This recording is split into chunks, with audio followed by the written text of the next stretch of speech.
গোটা দেশব্যাপী উগ্র হিন্দুত্ববাদী নীতির কারণে সামাজিক স্তরে নিরাপত্তাহীন হয়ে পড়েছে বিভিন্ন সামাজিক ক্ষেত্র। তথ্যবিজ্ঞ মহলের অভিমত, বিজেপি শাসিত রাজ্যগুলোতে এর মাত্রা অত্যন্ত প্রখরভাবে পড়ছে।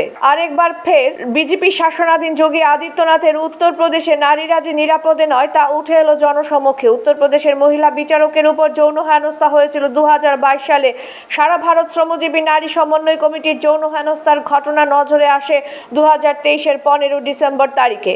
এরই অঙ্গ হিসেবে শনিবার উত্তরপ্রদেশে অন্য বিচারক দ্বারা মহিলা বিচারকের উপর যৌন হেনস্থার বিরুদ্ধে ত্রিপুরা শ্রমজীবী নারী সমন্বয় কমিটির উদ্যোগে বিক্ষোভ দেখানো হয় সিটি সেন্টারের সামনে। উপস্থিত ছিলেন ত্রিপুরা শ্রমজীবী নারী সমন্বয় কমিটির রাজ্য আহ্বায়িকা পাঞ্চালী ভট্টাচার্য, শ্রমজীবী নারী সমন্বয় কমিটির সদস্যা মনিকা দত্ত রায় সহ অন্যান্য নেতৃত্বরা। কর্মসূচি থেকে বামপন্থী শ্রমজীবী নারী সমন্বয় কমিটির নেতৃত্বরা দেশব্যাপী এর তীব্র বিরোধিতা করে নারীদের নিরাপত্তা এবং সম্মান রক্ষার্থে দেশের বিচার ব্যবস্থা এবং প্রশাসনিক ক্ষেত্রকে আরো সক্রিয় হতে জোরালো দাবি করেন।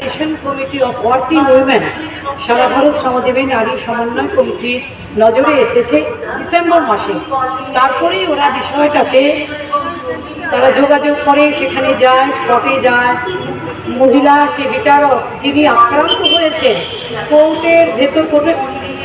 কোর্টের ভেতরে একেবারে প্রকাশ্যে ওনাকে শ্লীলতাহানি করা হয়েছে, যৌন নির্যাতন করেছেন। যিনি করেছেন উনি একজন সিনিয়র জেলা বিচারক, আর মহিলা যিনি আক্রান্ত হয়েছেন তিনি উত্তরপ্রদেশের বান্দা শহরে সিভিল কোর্টের বিচারক, আর উনি হচ্ছেন জেলা বিচারক।